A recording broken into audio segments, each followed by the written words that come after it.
আমলে। সুপ্রিয় দর্শক, ক্ষমতা ছাড়ার 3 দিন আগেই অন্তর্বর্তীকালীন সরকারের প্রধান উপদেষ্টা সহ পুরো অন্তর্বর্তী সরকারের পুরো ক্যাবিনেট যুক্তরাষ্ট্রের সঙ্গে যেই চুক্তিটি সম্পন্ন করা হয়েছে সেই চুক্তির বিষয়টি নিয়ে সামাজিক যোগাযোগ মাধ্যম সহ সব জায়গায় আলোচনা সমালোচনার ঝড় হচ্ছে দীর্ঘদিন ধরে।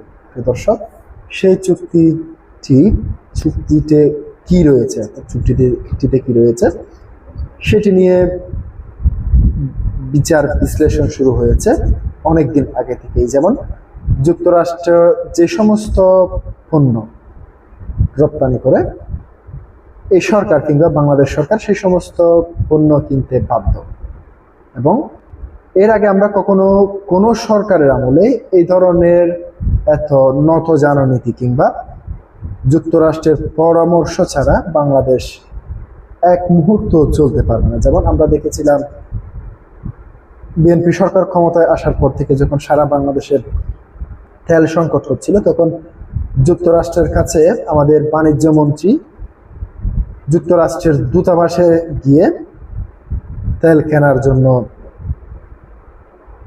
অনুমতি চেয়েছিলেন। সেটি থেকেই মূলত এই তো সব আলোচনা সমালোচনার সূত্রপাত।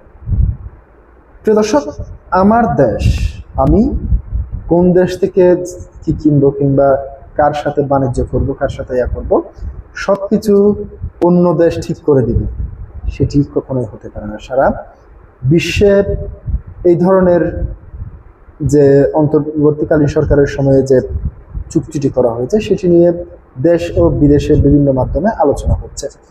এবার সেই আলোচনায় ঘি ঢেলে দিয়েছেন খুদ সাবেক উপদেষ্টা ফরিদ আক্তার। প্রিয় দর্শক, তিনি কি বলেছেন? তিনি বলেছেন এই চুক্তিতে বিএনপি এবং জামাতের মত নিয়ে এই চুক্তি করা হয়েছে। প্রিয় দর্শক, আপনারা জানেন জামাত ইসলামের আমির ডক্টর শফিকুর রহমান সেটি প্রত্যাখ্যান করলেও, একটি বিবৃতিতে তিনি সে বিষয়ে কিছুই জানেন না বললেও সরকারের পক্ষ থেকে এখনো পর্যন্ত কোনো বিবৃতি কিংবা কোনো কিছুই দেওয়া হয়নি।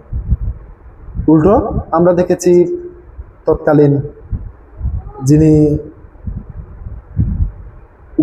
নিরাপত্তা উপদেষ্টা ছিলেন, তিনি বর্তমানে পররাষ্ট্র মন্ত্রীর দায়িত্ব পালন করছেন, তিনি সেই চুক্তির বিষয়ে সাফাই গাইলেন।